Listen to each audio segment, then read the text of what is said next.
Well, and is this on? No, I turned it off. Oh, it's not. Okay. Hello, good evening. There you go. Thank you so much for coming. I know we're waiting for one more reader, but she's in the zone here somewhere. She's probably finding a place to park. But welcome to David Show's Midstream reading series. My name is Diane Jarvenpa. And it's a tradition that we go around the room and everybody gives their name and whatever connection they may have to writing or reading or editing or whatever. So maybe we'll start with you. Hi, I'm Frank Hudson. I do a thing called the Parlando Project where I've combined about 650 pieces of poetry usually with original music. It's available online, various places.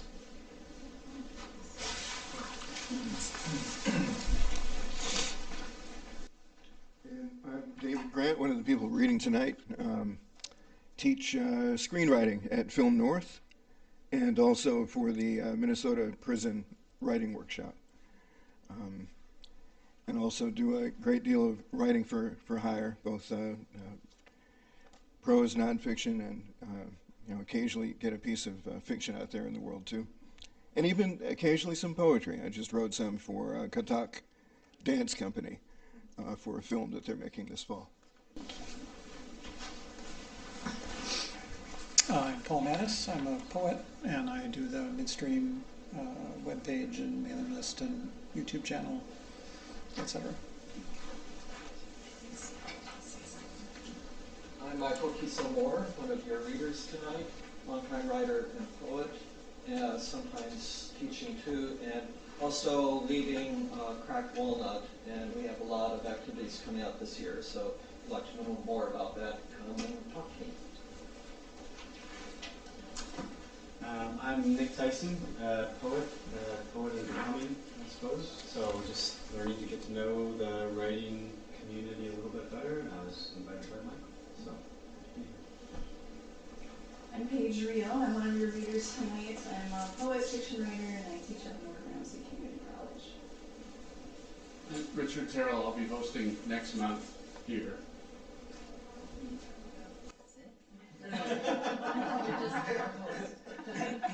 I'm Mark Walker. I'm also a co-host of this series and a poet. I'm Tom Lindahl, and I'm not used to standing on these occasions. I'm a poet. I'm Trish Stahelski. I'm a poet and a singer. I'm Beverly Smith-Kyling. I'm a scientist and a poet wannabe or a fiction writer wannabe. I'm Nat Case. I'm here because Michael told me to be here.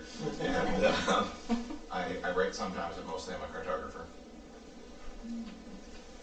I'm Jake McGrath, also a poet. I'm Josh Drapes-Kellerman. I'm a poet, and I also was invited by Michael. Colleen Callahan, and I'm a friend of Mary Easter who's on her way. She's parking. And I'm a student of Diane's in a poetry class, and I'm a dancer by trade. My name is Lars Ortiz. I'm a cellist. I'll be playing later, and also do some writing as well. I'm Atlas Phoenix, and I'm a screenwriter and filmmaker, and I'm David Grant's friend. Well, welcome. Thank you all for coming on a kind of iffy winter night. Midstream does have a website if you want to check out more information. That's Midstream Reading Series at WordPress.com.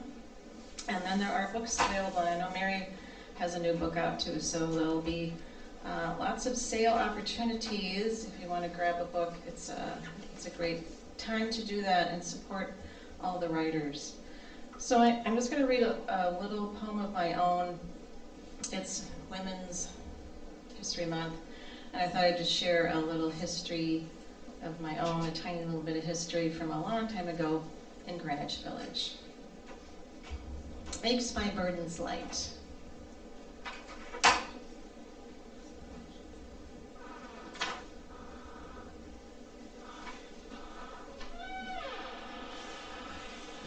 makes my burdens light, lost my nerve and walked away. She waved me over, those long, beautiful fingers. I gave her my napkin and she signed it. I don't know what she said to me. I just know I was standing at the foot of God, wise and kind blues singer.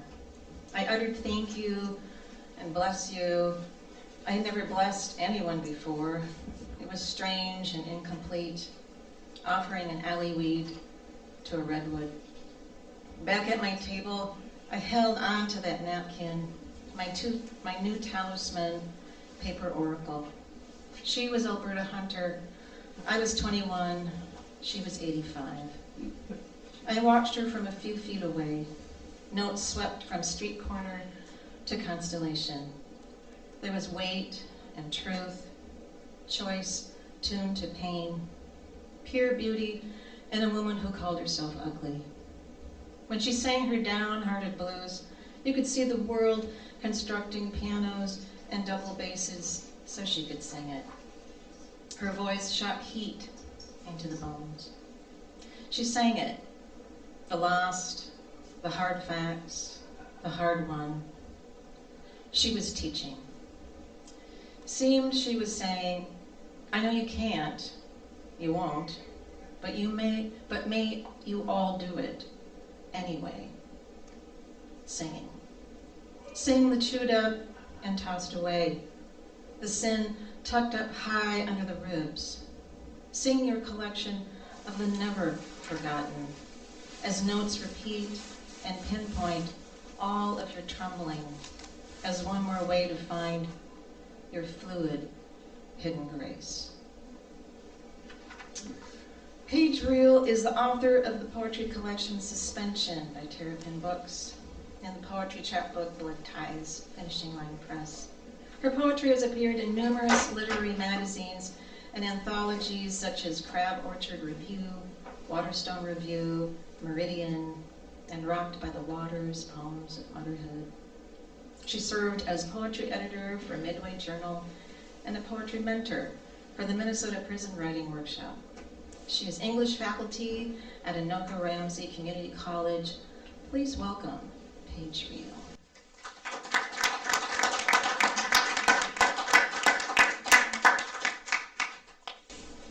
Thank you all for braving the potholes and the ice hills for your parking. I'm really thrilled to be here. I'm on sabbatical, so yeah, it's just a wonderful thing, I have to say.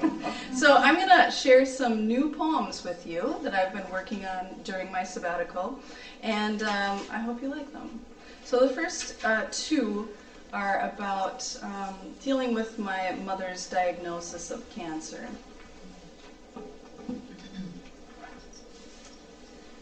The doctor says my mother is doing excellent. Her voice brims with certainty, her faith a tight shawl, and I nod that yes, this is good news. But just 10 wobbly feet from living room to kitchen, and she must rest. Heart pounding, breath staggered inside her, the red dots of cancer in her lungs, and inside me, the unbearable uncertainty. Me, the less faithful, the realist, the believer in statistics stacked up like paper plates in the wind. And maybe my dangerous doubt harms her. Don't say it aloud or it will come true. Faith and superstition, a tight knot. But she has prevailed so far. And God must know how deep her love and faith, because even on the highway, she speaks softly, an unending prayer for the blood of Jesus to cover the Toyota. Not because I'm a bad driver, but because of prayer's power. And ask and you shall receive. And if that's true, frenzy my tongue to action. Cartwheel my heart into the playground of certain faith.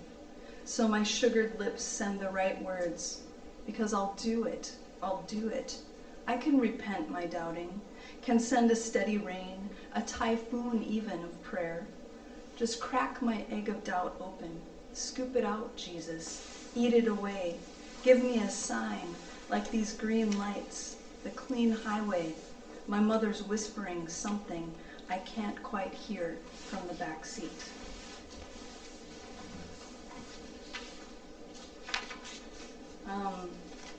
Only one more cancer poem. This one is about how my father is trying to deal with all of this. Our 81-year-old father is waiting for cancer-free because his brother had a skin cancer spot scooped out like melty vanilla, and now he's cancer-free. So our father is waiting to downsize, to move from Vegas, to be near Midwest family, to pass through the forest of regrets into happiness, waiting until our mother's diagnosis contains those crucial words. And what I want to know, our father says, his white hair ruffled and his glasses askew, is when will she be cancer-free? We are inside the borrowed camper, checking out the heat, the convertible bed, the sound system, but here in this private island, an opportunity. My brother glances above his black glasses at me, and we are one in this moment, the distance between us diminished for now. And he explains again how cancers are as different as children, some more stubborn, the middle child running untamed despite constant discipline, and mom's already lost one lung, lopped away, and the other lobes have their own spots, so...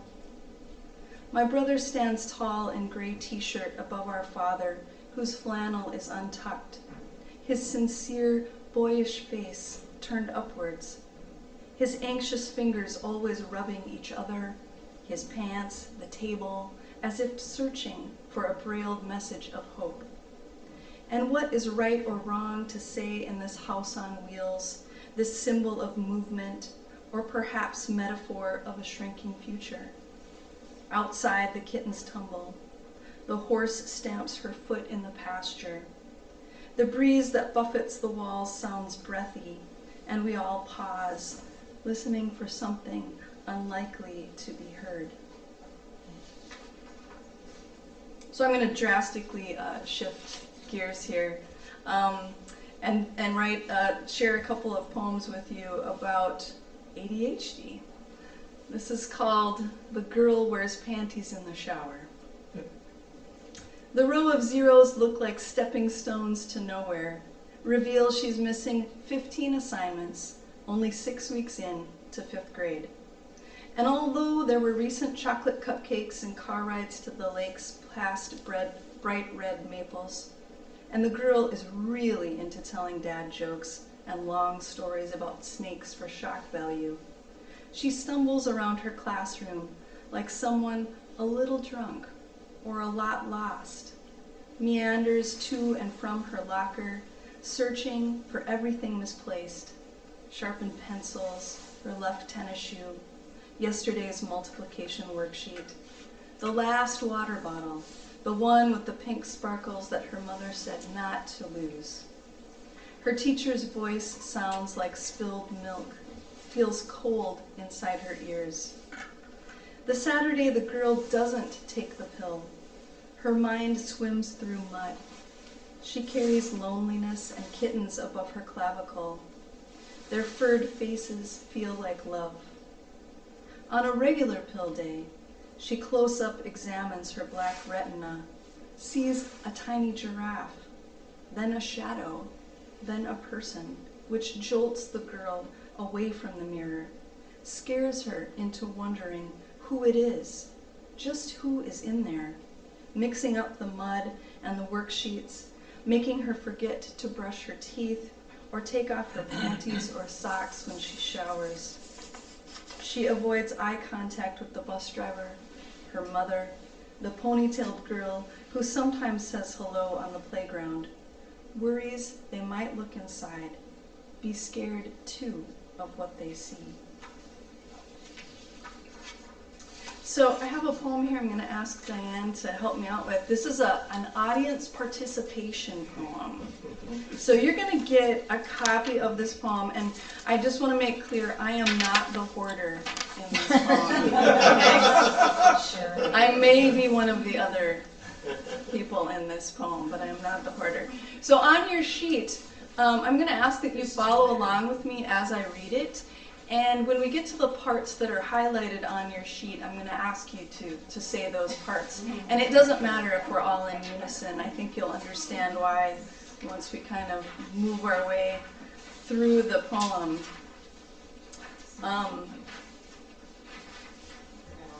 Hopefully there's enough for everyone. If not, you might have to have a couple people share. I'm gonna have to share all of you.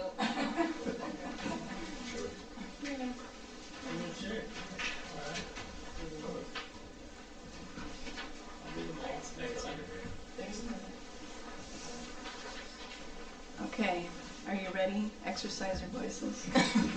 Here we go. Becoming a hoarder. It's like the ocean, licking away a millimeter each year, a beautiful and dangerous encroachment. First, the sexy enticement of empty drawers and unclaimed closets, territory just waiting to be filled. The head rush of orders and accumulation. One day the junk drawer squeaks, won't shut. Screwdrivers, nails, fridge magnets, erasers in the shape of Santa's head, a twist tie from last month's loaf of wheat. So move your wife's 3 neatly stacked platters to free up a different door. Add jumbo packs of rechargeable batteries, tiny lost parts, toy, old VCR part, not sure, just in case, in unlabeled snack-sized Ziplocs. Enough cords to tie all the neighborhood cats together. She threatens to cancel Costco, she says, but not because pallets of sparkling water, 56 rolls of toilet paper, enough bars of white Dove soap for the next 2 years. Who can resist? There's room to walk, isn't there? It's becoming dangerous. Aren't you glad there were 2 rugs when you tripped? 1984's yellowed Santa Bear, precarious on the silent clock from 8th grade shop class, on the box of beer glasses from all the bars in Fargo. And when your wife spends red-faced hours collapsing a year's worth of Amazon boxes for recycling, get a little mad, because hey, you might need that size to send something. And what about the 2 years you spent burning all the CDs the library would lend, so towers of untouched discs and plastic hold layers of dust? And when you can't find the lock, hammer, tablet, charger, snow loose mittens, just order another from Prime. That's what it's for. It's a big house. We have the space. Why are you crying? You never know what you might need. Thank you. You guys did great. All right. I'm going to read 2 more poems. The first one is the opening poem in my collection, Suspension. The collection is really about a variety of topics, but I think one of the unifying themes in the book is kind of living in a liminal space when you're on the cusp of something about to happen, but it hasn't happened yet. And so one of those things that I was writing about at the time of this book was our pending adoption of our daughter. And so several of the poems in the book are about that. And oftentimes I would get asked questions like, why did you decide to adopt? And when did you decide to adopt? And I always found those really hard to answer. So this is a poem that attempts to maybe address that. International Adoption Story. It didn't begin with her crowning, the sweating purple-blue burst through portal, the head of black hair, the arm reaching outward. It didn't begin with despair, or did it? Sign here. 3 shaking pairs of hands in 2 countries, icebergs between them. Exacting is hard. The compass slips, the pencil tip breaks. Perhaps it began further back, the loving in dark beds, salt saturated with hope. No, before that must have been glimpses and glances, hearts carried in pockets and rubbed raw. Our beginning is not even the winter day our baby's unborn heart just stopped. Walk back through the brambles of family, climb through my own blood tree, the sewn-on branch, the non-blood me adopted too, but that's not when, not really. Whose beginning? hers, ours. We are all wound tight, loved and replayed, then stuck, forced, and unfurled. And I am standing here at this dinner party with the taste of dirt in my mouth. Everyone waits for the answer. All right, I'm going to read just one more, and this is my Spring is Coming poem. Right? We're filled with hope. Along with spring, though, comes one of my, my nemesis, the rabbits that try to eat everything in my yard. So this is called The Rabbit is Unafraid. Our pale bird arms, our slender feet announce themselves delicately. Those first unadorned spring steps, body parts unlayered, bellies loose and smooth, patient like the rabbit, somehow fat after winter, full of every green only recently peeped from the black. He moves with confidence, the dirt hole under the fence smooth as an agate. From his furry belly, spring understands slowness, the way the rabbit and I, only feet apart, squat and sniff the edgeless air. Soon we will be at war, this rabbit and I, battling over the hibiscus and hostas. For now, truce-like, we are statues. Only the tiny hairs inside our ears quiver, listening for summer's tremors. The rabbit and I, like the earth's ripe stamen. Thank you so much.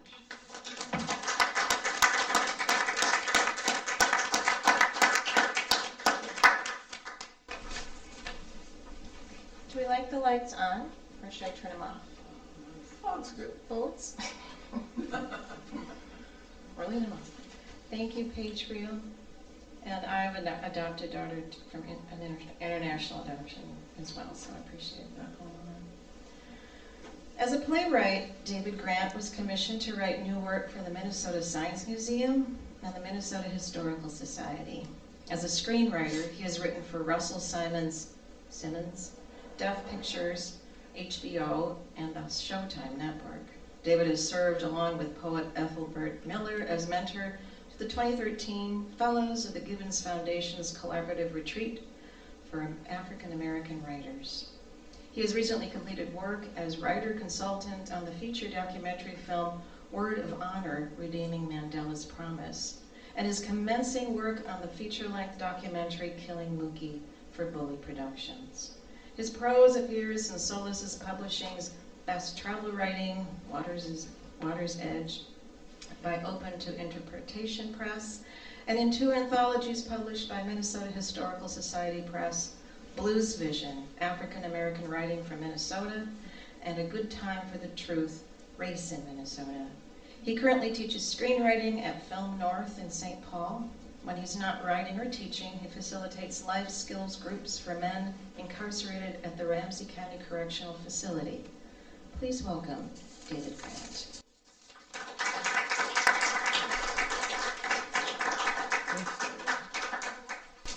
Thank you. Make sure my pants stay up. God.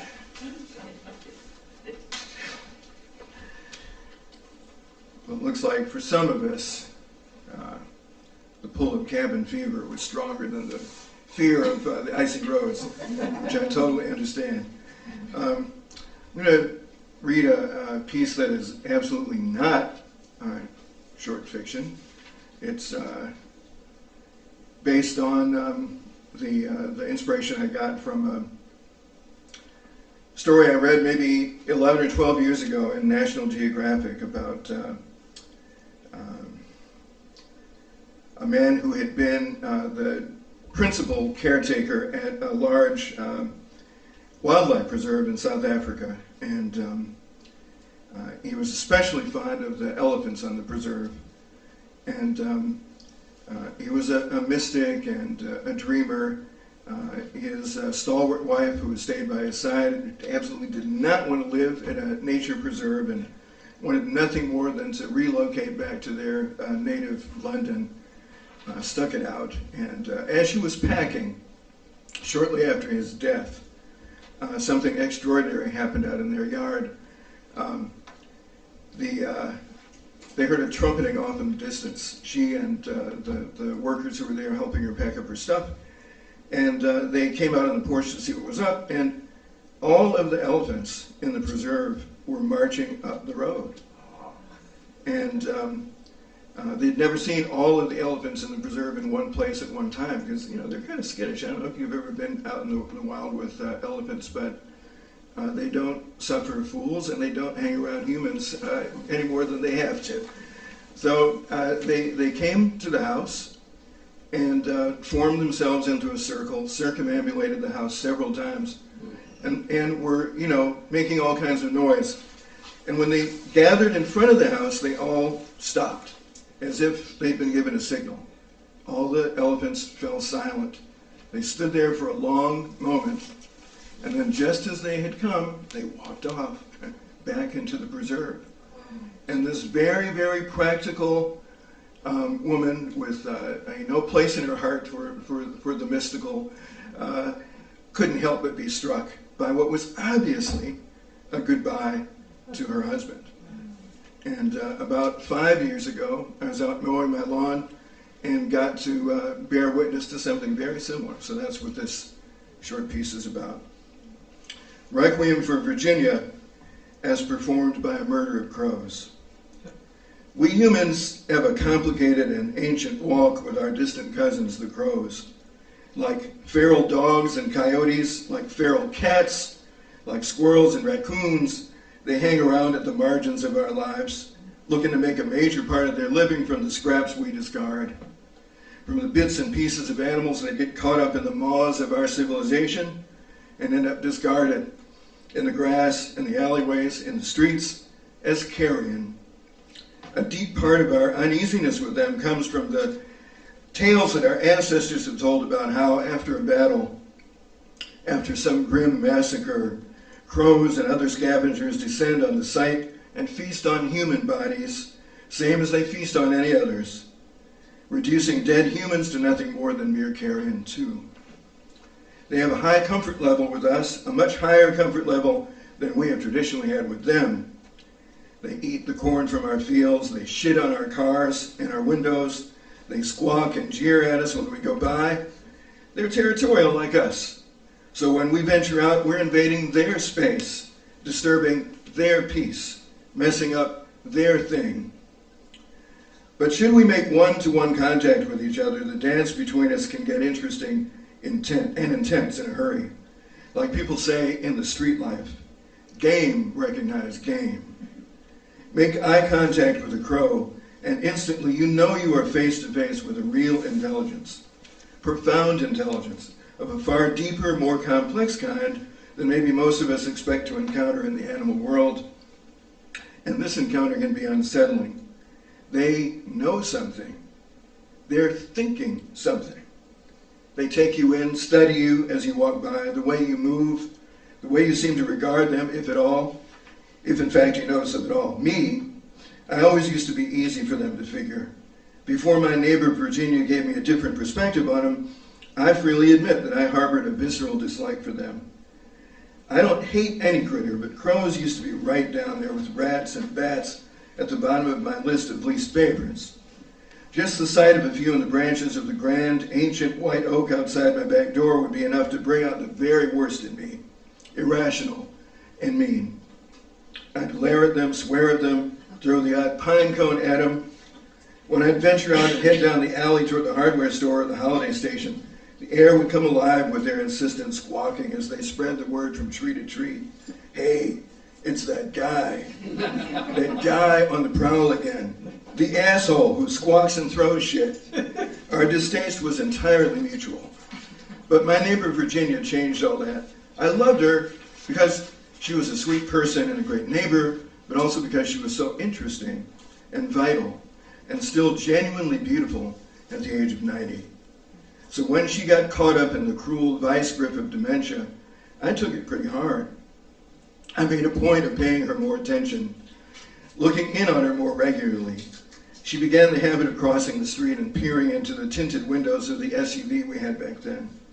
She used to think that someone she knew was sitting in there, just sitting. And it bothered her that whoever it was never seemed to want to come out, especially since she was often convinced that the mystery visitor was someone who had come specifically to see her. I'd talk to her and ease her mind, remind her that it was our car, and reassure her that nobody was in there. The other thing I now noticed was something that had really only been at the margins of my consciousness for years, her deep relationship with the neighborhood's crows. The sister tree to that massive ancient oak just outside my back door sits across the street at her old place, and it was often alive with crows, dozens of them, scores of them, a humming, electric crow boomtown, squawking and jabbering, watching her door, waiting for her to emerge with bulging apron pockets full of breadcrumbs and God knows what all else for them. She'd been doing this for years, but since dementia had set in, there was a fierceness to her sense of mission about it now. This was one connection to the wider world, one foundational piece of herself that she was utterly determined not to lose. She'd coo and talk to them as she spread her goodies across the lawn, and they'd descend to devour it all. They appreciated her and she them. Life is hard. For solace and comfort, we cling to the tiny moments of grace that make our passage through it a little easier. For them, Virginia was a connection to the human world that was all sweetness and light. An easy meal, a little quality time with a trusted companion. For her, they were not just an opportunity to be of service, they were family. And quality time with them was a high point of her day. Truly, it was something to see. It seemed to disturb the crows to see me so close, watching. A ripple of chatter would spread across the lawn, across the branches of the oak tree between them. What's he want? The asshole. Does she feed him too? I wonder. When the relentless march of her dementia finally kept her confined to her upstairs bedroom, the crows still came. They just sit there, jabbering, craning it seemed sometimes for a glimpse of her. A friend or relative who was an accomplished harpist started showing up a couple times a week to play by Virginia's bedside. They'd open the windows wide and glorious harp music would spill out into the neighborhood, carried on the breeze, even after the weather started to get a little nippy. Every week there were fewer and fewer crows in the oak, and those that came were quiet and subdued. But when Virginia died, they seemed to know. I remember returning from Virginia's memorial service and seeing not a single crow in the tree, not one. But one day, about a week later, I was out in the yard raking leaves. I caught the glimpse of a swirling mass of black in the corner of one eye and swiveled to see what it was. From every direction, it seemed, flights of crows were descending on Virginia's oak tree. They soon filled every branch, hundreds of them, cacophonous, crazy. And then, as if on cue, they quieted. They began a bobbing motion. Not at all in unison, but they were all doing it. All of them turned toward Virginia's house, their gaze fixed on her front door, the way they used to do when they were waiting for her to emerge. Soon, quietly at first, they started hooting as they bobbed their bodies up and down. The hooting morphed into a cawing, squawking wall of sound, and then, as suddenly as it had begun, it stopped. Silence. A couple of noisy jets came and went overhead, and the sounds of traffic from 35W and Nicollet Avenue were in the air, but not a single peep from a crow. I leaned on my rake and stood in silence, too. I'd witnessed what some people refer to as a crow funeral before. A few crows will gather in a tree above the body of a fallen comrade and engage in the same kind of behaviors to which I was now witness. But the sheer scale of this event was massive by comparison. Their focus and intent were truly palpable. Moments later, it was over. As quickly as the crows had descended onto Virginia's oak tree, they scattered to the four winds and left. It's quiet over there at the tree most days. A large squirrel's nest sits up high on an upper branch.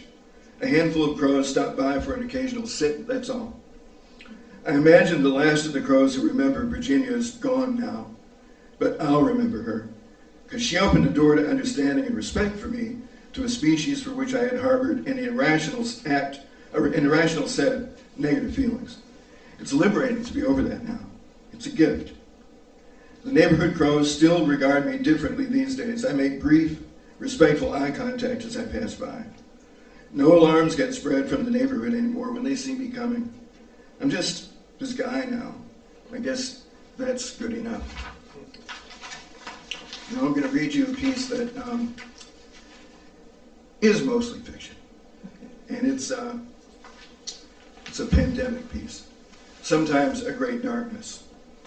A crow I know swooped down and sat near me on our front steps this morning. I know this one well. He only comes this close when there's something on his mind. For critters who possess a brain half the size of a walnut, they're scary smart. But they're also full of their own hubris and full of shit. The last time we talked, it didn't end well. So I was wary of him now, and my wariness made him uneasy. I should say this. Don't bother striking up a conversation with a crow unless you're comfortable with long silences. Sometimes those silences are about the difficulties inherent in bridging the gap between species, the mutual grasping for little scraps of whatever shared language we can find. Sometimes those silences are simply about the fact that there's nothing to say. Sometimes sitting is just sitting. But the main reason you might want to keep a crow at arm's length is that unless you set firm boundaries and draw a clear line in the sand with them, they will beat you senseless with the relentless torrent of nasty, toxic, supremacist venom that spews out of their filthy little mouths about all the species of birds we say we humans love. A friend of mine who also speaks crow says a conversation with a crow is like a conversation with his drunk, racist uncle. Occasionally entertaining, but only for a minute. Their bird jokes are vicious, brutal, and vile. Last time we talked, I said, dude, stop. Really, stop with the bird jokes. What do you think you are? Ask a crow this, even a normally loquacious one, and he'll just look at you like you lost your mind. He won't even understand the question. After that last time, he knew better than to try telling me a bird joke, so Crow and I just sat there for a while watching the day pass, watching each other. A neighborhood dog walked by, dragging his hapless owner behind him on a leash. A dog who barks at everything and everybody, but one fierce glare from this crow made him keep right on stepping, without so much as a growl. Finally, Crow turned toward me again. Can I ask you something? Ain't got to answer me if you don't want, but sure, I said. Anything. After another long silence, he said, out there in the wind, they say y'all are going extinct. That true? I thought for a minute about how our collective experience in quarantine must look to them. No, I said, I don't think so. I sure hope not. I explained a little about the pandemic. He got it. Yes, sometimes a great darkness falls, and we fall from the trees and die. Many, many of us. But it passes. Most of us live and don't die, and life goes on. Would you miss us? I asked. We'd miss your garbage, he said. That's your best trick. I told him, we've all been talking about how after the worst of this pandemic is over, we hope we might emerge from it better, stronger, wiser. He gave me strong eye contact and an expression hard to read, but the impression it left was something like, good luck with that. He flew off to an area across the street littered with last fall's leaves and a random assortment of discarded candy wrappers and such. Flew back with a colorful candy wrapper and dropped it at my feet. Here, have this, he said, and flew off. Maybe a gesture like that is as much empathy as a crow can muster. His way of saying, good day and good luck.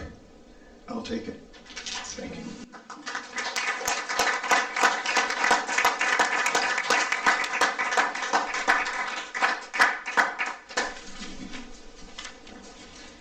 Thank you, David Grant. Crow wisdom. I love crows. Mary Moore Easter is the author of 4 poetry books, From the Flutes of Our Bones, The Body of the World, Walking from Origins, and Free Papers, poems inspired by the testimony of Eliza Winston, a Mississippi slave escaped to freedom in Minnesota in 1860. Newly published from Noden Press is her memoir of dance and race, The Way She Wants to Get There, Telling on Myself. Published in Poetry, Prairie Schooner, The Christian Century, Waterstone, and other journals. Her poems also appear as texts for art songs, anthology contributions, and on library-sponsored poetry trails. Her adult career as an independent dancer, choreographer, and founder and director of Carleton College's dance program overlapped with writing as a Cave Canem Fellow. She has been a recipient of many awards and grants, and in 2022, Carleton College named the new studios in the White Center for Creativity to honor her legacy, the Mary Easter Dance Studios. Please welcome Mary Moore Easter.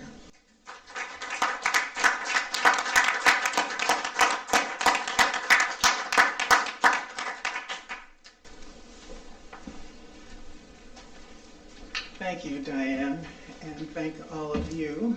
One thing about being late is you get to hear everybody else, and that has been very fine.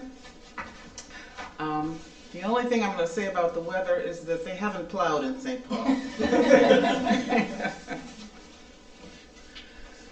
I'm very happy to be here with all of you, and you've already heard the name of my memoir. I just have to show it in case you recognize by sight, okay? All right. And I'd like to start by reading the introduction. Let me see.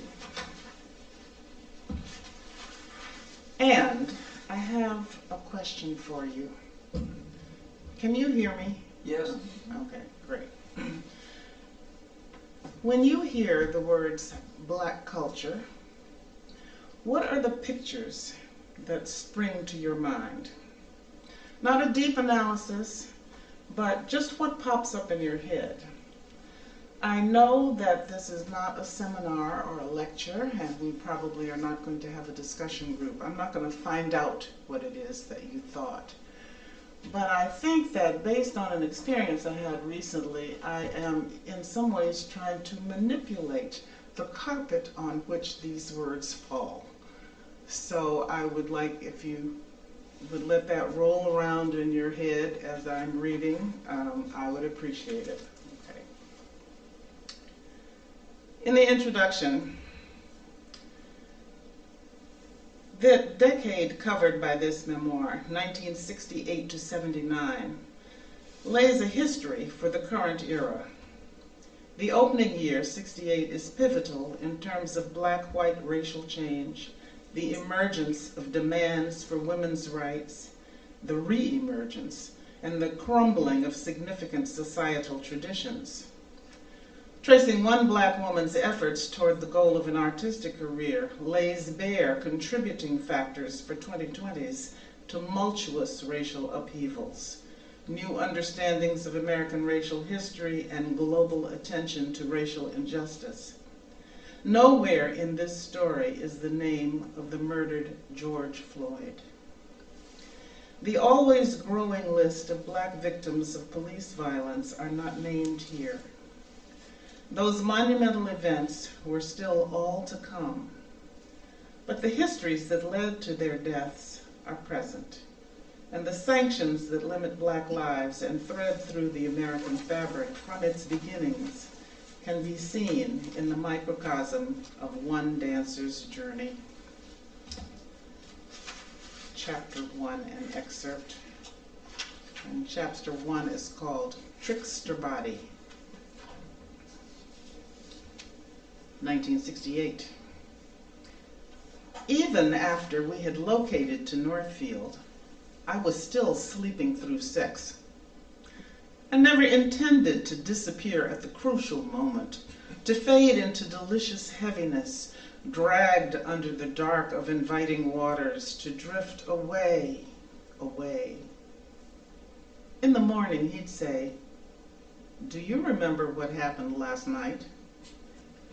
My blank stare would fill with embarrassment like a slow tide rising. "Oh, again? I'm sorry." My trickster body had betrayed me. What did it know that I did not? I was not an unwilling wife. Inconceivable. I was not bored. Of course not. Me? Overwhelmed? Well, sometimes. But trickster would not listen to reason, would not behave. This body knew what it liked, disdained compromise, slipped the mind's bonds with 1,000 stratagems. It loved the dulling of the moment, the even descent, then quick into the deep. And on the other side of consciousness, a layover in the journey from here to somewhere else, a climb toward new worlds. Willing to work to exhaustion at a whim, it wandered off when trapped. Trickster, sullen child, snatched the ball and went home at any hint of coercion, insisting on a personal interpretation of these crimes. I couldn't catch it in action. Hell, I wasn't even certain it existed. But of course it did. The charmer, soothing and murmuring me down and down into sleep anywhere. I'm skipping.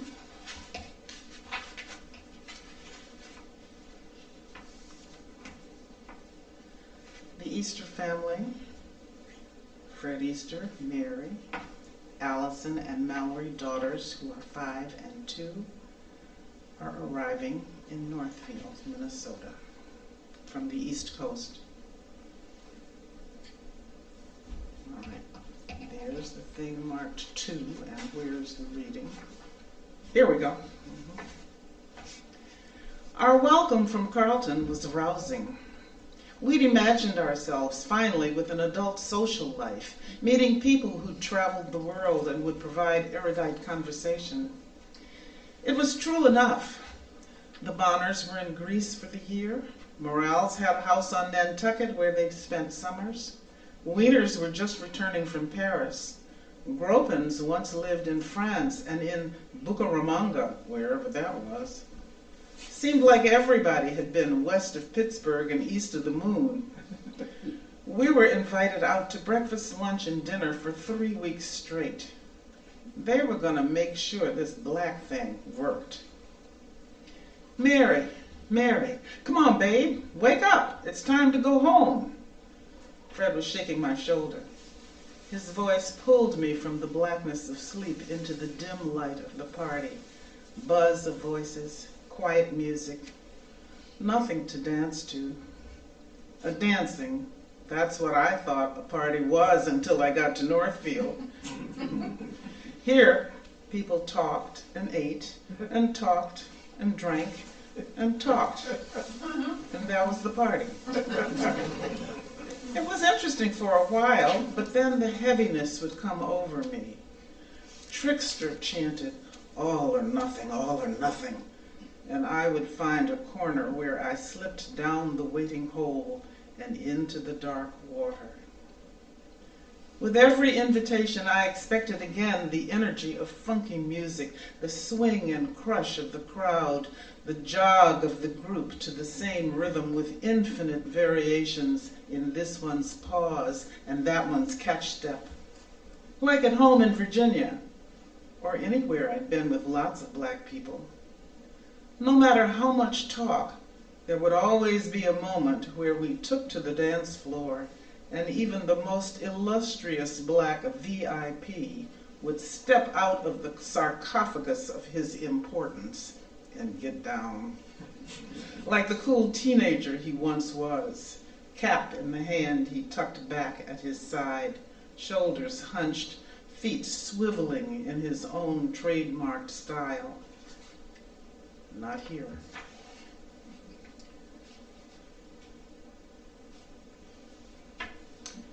It was not just the town of Northfield that was white.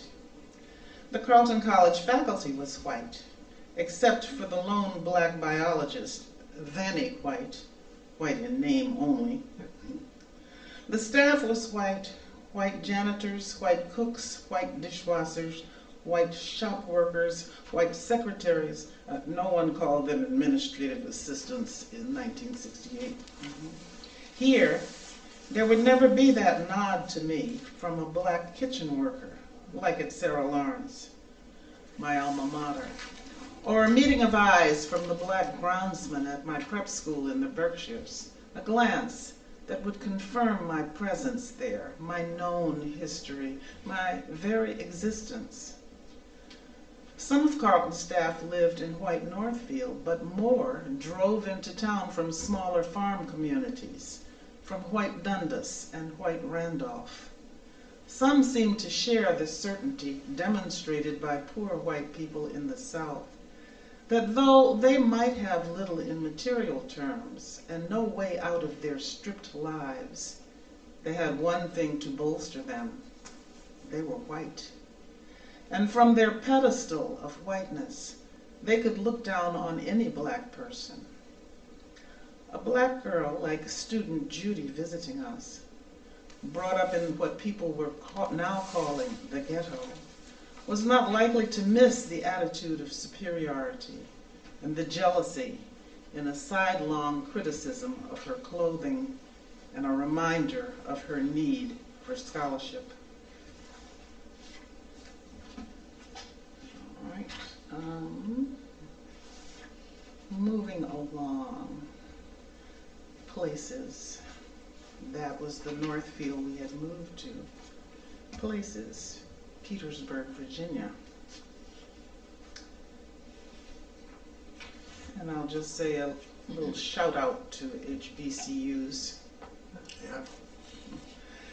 I was born in 1941 at Petersburg Hospital in Petersburg, Virginia, the town that centered the geography of my mother's family, longitude and latitude of her history. Petersburg was home to Virginia State College for Negroes, where Mama and Daddy were on the faculty. It was the ground under my feet, the turf where I learned to walk, pavements I marked for hopscotch, and grass I rolled in with my friends. Glory shone out of every brick. Glory in the hands that laid and mortared them. Glory in the white trim icing arches, window panes, cupolas. At its origin, Albert Harris, a black attorney from a family who'd been free for over 100 years, and a delegate to the state legislature, introduced the bill to establish the Virginia Normal and Collegiate Institute in 1882. When it won passage after a year-long fight with the white opposition, the 7-man board of founders included 3 black legislators. The founders agreed to the site recommended by the commissioners and put their city of knowledge on the lip of a hill claimed centuries before by Appomattox people, now purchased from the Fleet Farm. The plantation's great house became the first building of the school. From that hilltop outlook, the original single building multiplied its red brick and white trim.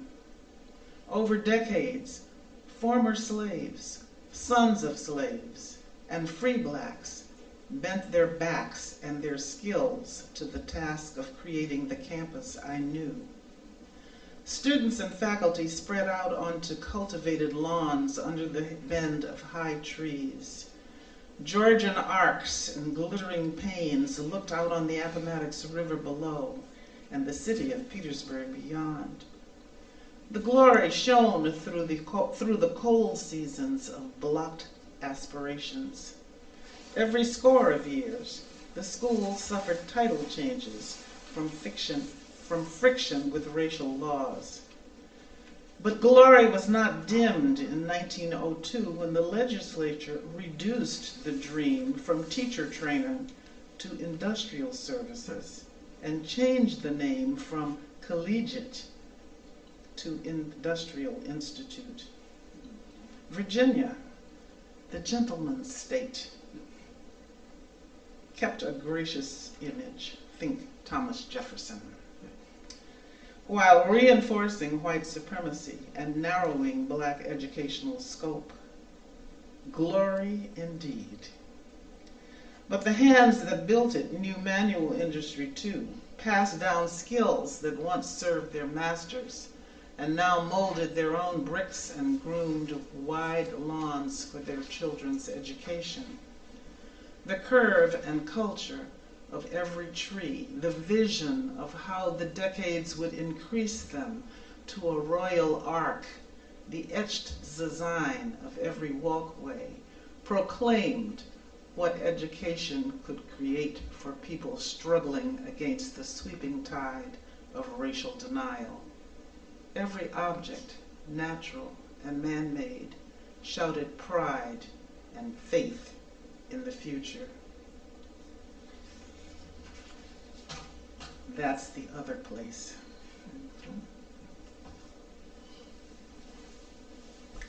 Now, I have selected, since I've said to you that this is a book about dance, and I have read mostly about history, I have selected a short section to end with about how it feels to dance.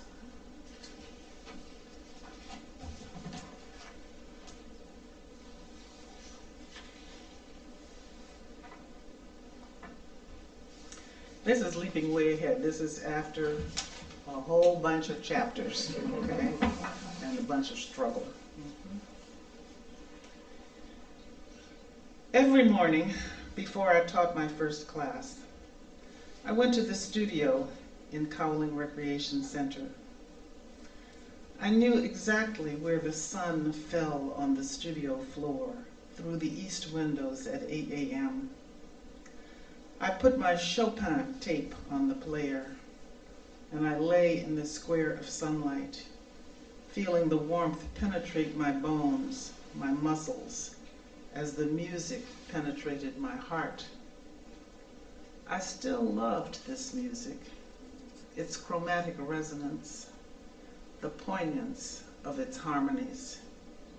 I didn't care that the postmoderns were dancing to the sound of their own voices instead of music, speaking texts that ranged from the mundane to the scientifically impenetrable.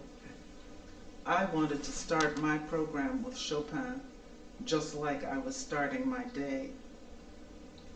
Soaked in sun and music, I began to move, to slide my body along the floor, to push into gravity until I was on my knees, then on my hands and feet, tailbone in the air. Push until the curving sweep of my arms turned me, spiraled me upright, sent me dancing across the floor without knowing where the next movement was coming from, following only what my body knew on its own. Dancing was in me. I was ready to work. Doused the Chopin, put on Aretha Franklin, begin the class I had created for myself out of Nicholas's warm-up. With Aretha as companion, with Chaka Khan as leader, in the company of each vocal color and rhythmic groove, I bent and hung, folded and stretched, rotated shoulders and pelvis, lifted my legs, slid the soles of my feet cleanly on the floor to a point. I stepped into the cadence of the Paul Taylor back exercise, torso muscles powering my arms, pulling me onto tiptoe, spiraling around myself, lunging to the side. It was my own music that took me through the hour created by Nicholas's warm-up. Inside me, the work kindled fire, sparks growing to blaze, then blue heat through every sinew, mind alight, breath easy after sustained effort, sweat pouring. That's it.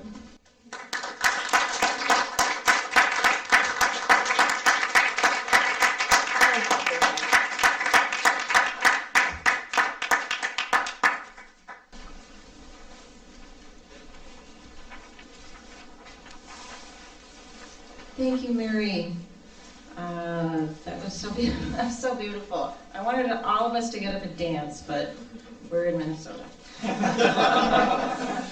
This is the time where we take a little break before the last reader and musician join us, and this is where we pass the basket because Unitarian Church has been so generous to let us use this space for free, and so we just pass this around in case anybody wants to contribute a little bit.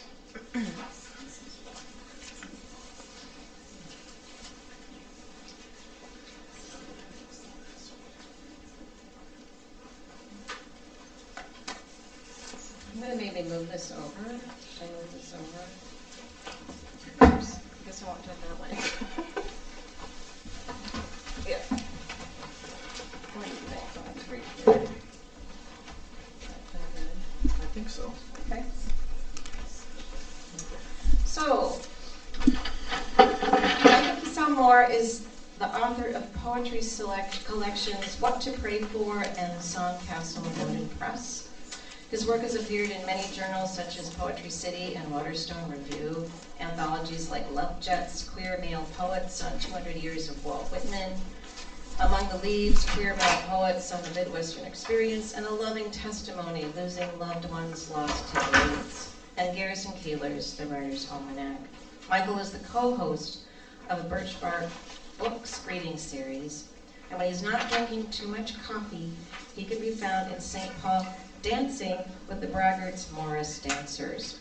He is accompanied tonight by Lars Ortiz. Lars Ortiz began his career as an English teacher in Denver public schools. He later became a principal cellist of the Civic Orchestra of Minneapolis, as well as a founding member of Lux String Quartet, where he worked with both Minnesota Public Radio and Schubert Club to promote music education.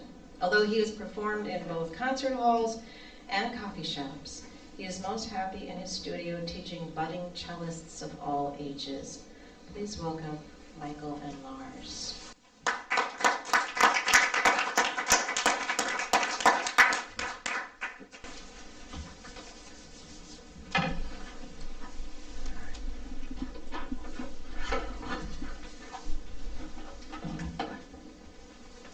Yeah, thank you so much for coming out tonight. It's just so lovely to see you, especially on a cold winter evening like this. So it's just so great to be together in person.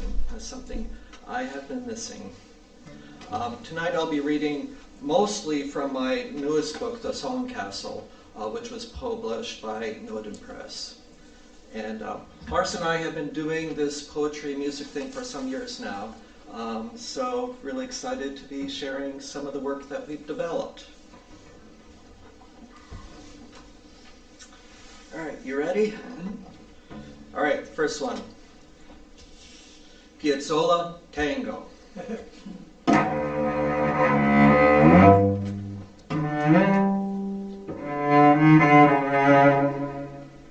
A street musician plays his bandoneon, pushing and pulling his accordion bellows. The music sighs, it wails, it cries out, tango. Two men, compadritos, rush to the street, join hands, male hip pressed to male hip. The men dance the tango. The street is Buenos Aires. It is the year 1900. And the tango is forbidden. Women gasp as the street thieves dance, cheek to cheek, arms stretched to limit. Not that two men dance, who cares about that? But they dance the tango. One priest makes the sign of the cross. Children's eyes are covered by anxious hands. The two men hold each other tight, step through the boundaries. If you will not see how life should be lived, shut your eyes to the tango. The husbands, listening to wives exclaim, watch longingly If only they could tango. The music swells, pitches higher. The men throw themselves at each other. Is it a fight or is it a dance? Watch as they flame the tango. If you will not live dangerously, why live at all? Tango.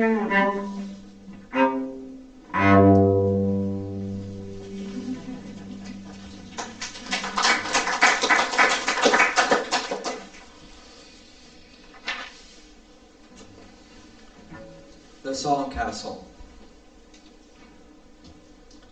I want to build a song, sturdy as a castle, with rooms. It must have rooms. A room that can hold Lorca's full moon rising. A room for Whitman's calmus leaves, fecund and green. A room vast enough to hold the rage of Achilles, and another to hold the fall of Troy. And we can give Wilfred Owen that room, for it will be large enough to hold too the pity of war. Once we fill all these rooms, can we finally find room enough for love? First, we must find the lost key. Dropped so many times, it is a wonder has any form at all. Or held so fast by some it can only be removed by the white, nimble fingers of death. Let us then make prodigious rooms for love, and hand out the keys prolifically to all who deserve one, and more so to the ones who do not. For is this not a love song, like all the songs? And when we finish building this great edifice, we'll meet in the deep heart of this cold, cold world, and the song will suffuse every living being, and you will be held. All manner of living beings will be held, and no one will ever be alone again.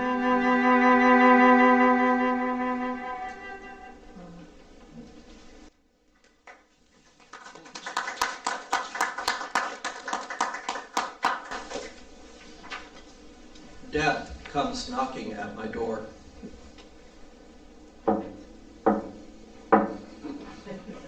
When I saw death standing at my doorstep, I thought of the speech I long prepared. Why did you take them away? Why so many? Did you have to take Keith and Bill and Frederick and Malin and Tim and Hunter and Carrie? I could go on with the names all day. Sometimes when I compose this long rehearsed speech, I ask, why them and not me?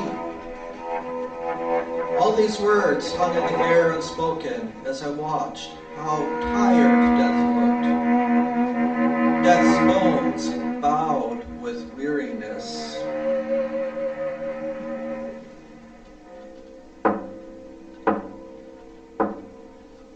So, do you want to come in? I asked. Death gave no answer, but walked in and sat in my living room chair. I dropped over the tired bones my favorite Afghan quilt knitted by my grandma. I almost said, you are now wrapped by the love of what more you stole, but held my tongue. I made Death a cup of tea. He took it gratefully, and we sat in silence. The strangeness of Death sitting in my living room, covered by my grandma's wool afghan, sipping tea, wore off. We were not strangers to each other. Then Death stood, had me the teacup, the afghan dropping to the chair. As Death crossed my threshold, I said, I suppose I will see you again one day.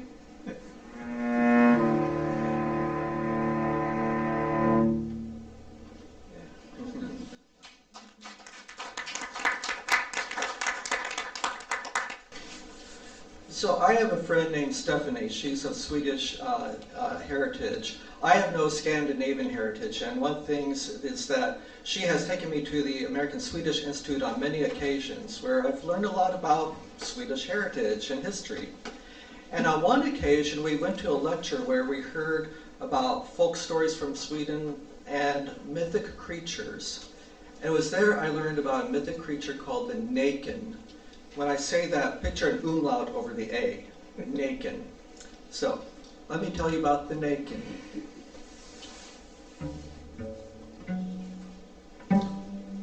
All these years, I thought I was immune. That would never happen to me. I walk through the woods, and wood nymph jumps out. Honey, I say, please put something on.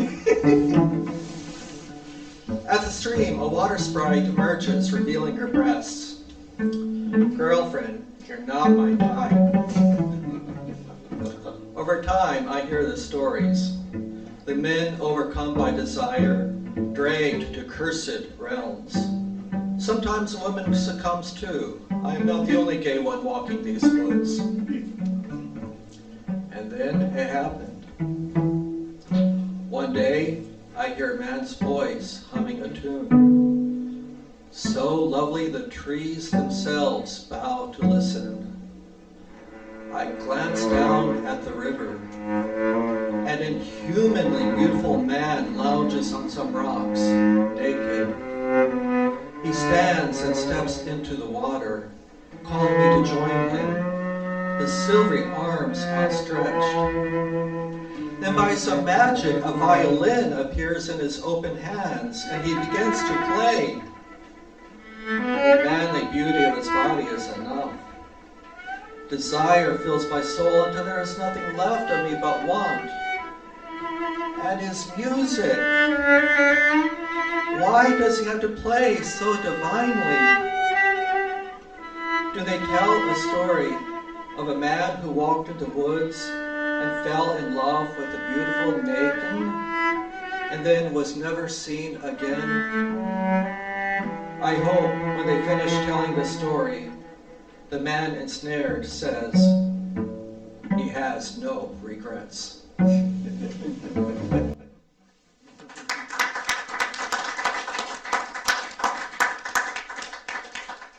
So for this next portion of our set, we're going to do a couple solos. I'll give Lars a chance to have a solo, and then I have a solo poem for you. So take it away, Lars. Yeah, thank you. I'm going to play just a movement from one of Bach's cello suites. J.S. Bach, obviously the Baroque master. He wrote 6 cello suites for unaccompanied cello, so no piano or orchestra required.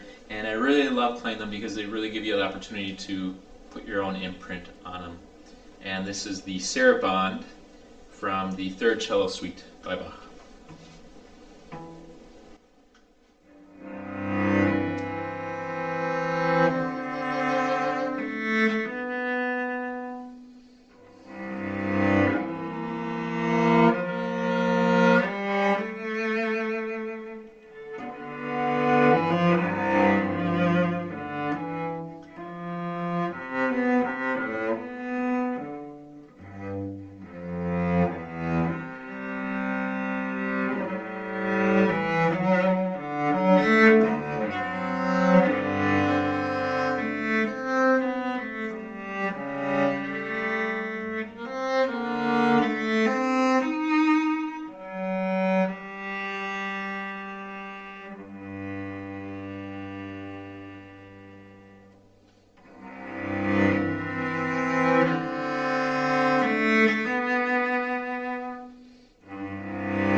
this next poem I read in honor of Diane.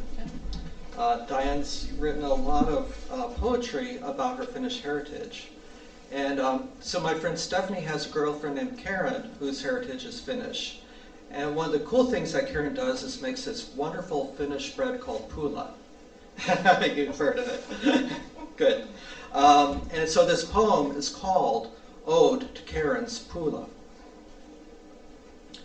Sing praise to the grandmothers who, kneading flour, yeast, milk, egg, and butter, pressing the dough with palms, folding it again and again, forming balls all through the years, expressed their love with every push of hands, filling warm kitchens with smells of yeasty dough. And let us sing praise to the Vikings. Yes, Vikings. For on their travels they learned of the jewel of spices, sweet cardamom, grown tenderly in India and escorted to Constantinople, where all roads converged. Did the Vikings know what they brought back would blossom in the cuisine of all Scandinavia? Who first thought it a good idea? One person's whim can shape a culture. Let us sing then to that Viking woman or man who first sniffed the spice and then said to the merchant, "More." Let us praise Karen's forebears and her own mom who yearly baked the Finnish bread, keeping alive the splendid traditions reaching down the centuries. And let us take a moment to praise all the ways coffee made its way to the northern lands. More nods to Turkey, for no other beverage tastes better with warm buttered pulla. And let us praise Karen herself, who at Yuletide year after year needs the gifts of Vikings and grandmothers in her own kitchen, breading 9 loaves as gifts, filling her hearth with the scent of yeast and cardamom. Another word for pulla is love.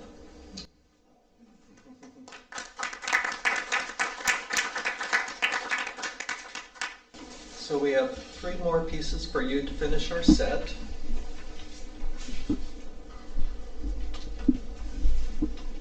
This next one is called Fathoming the Soul.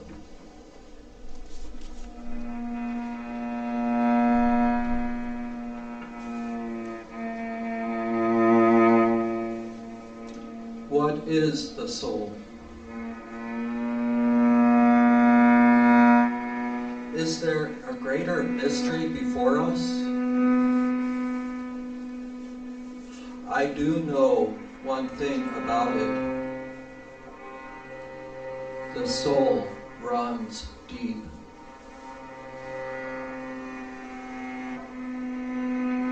I have never fathomed its floor. A great blue whale can dive as far as biology allows. It will still swim in shallows.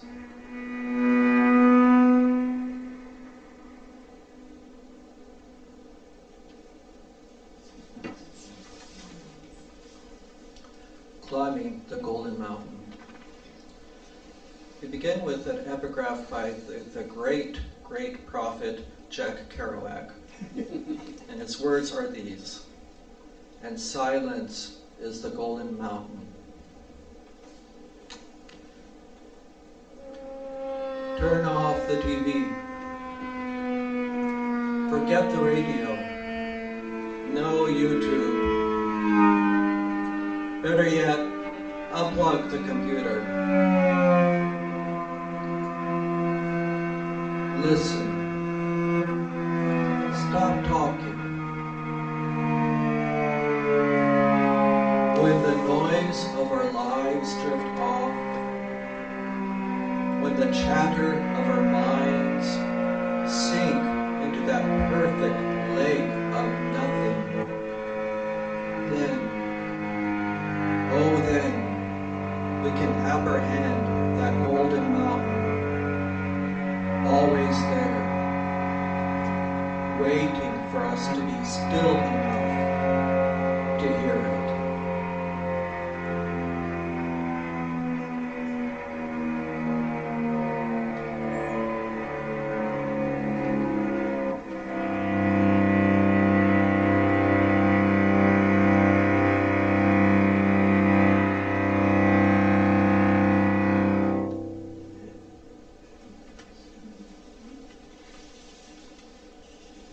we end with the liberated space. This begins with another epigraph from an introduction by one of my favorite books of poetry, The Poetry of Surrealism. And in the introduction, the editor says, "To read a surrealist poem is to survey a territorial tract, however modest in size, of liberated space."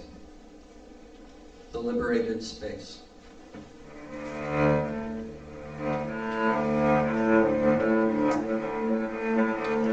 Have you seen the liberated space? And yes, that space holds barracudas who swim with can openers and cocoa puffs, along with crazed men pointing guns.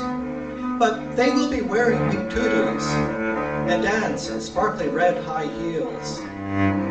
And the stars will sprinkle the cubicles of our jobs with showers of silver glitter. And who wants beige anyway? Or the incessant thought patterns that grow ruts and bar you from uncovering your true self. And who cares what anyone thinks anyway? Because the moon who sees all our secrets, sings the ballad of Federica Garcia Lorca, and the song sinks deep into the earth, where the grave-bound bones shed the dusty tears, and the lands tremble. Oh, how they tremble! While snow-white horses meet at the lost grave, and poets across the lands take pickaxes and shovels in hand to dig for their wild hearts, revealing with every new word and even the crossed out ones the long lost liberated space that will be there and everyone's salvation.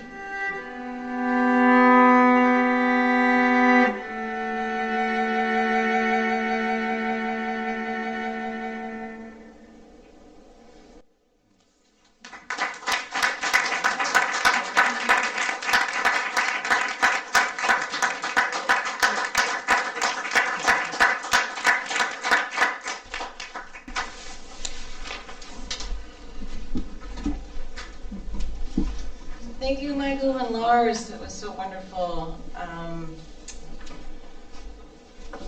I always want to hear a poem about Pula, so I never get to, so that was amazing. And anytime I can hear live music, I'm in heaven. So thank you all for coming and surviving this evening at your peril. I hope you all drive home safely. Please call me. I whisper like everyone's mom when I do this. Please join us for the next Midstream reading, April 13th. Our host will be Richard Terrell, and the writers joining him will be Paula Chizevsky. I always get it wrong. Chizevsky, Narita Dittburner-Jacks, Max Garland, and Mohib Suleiman. Thank you all for coming.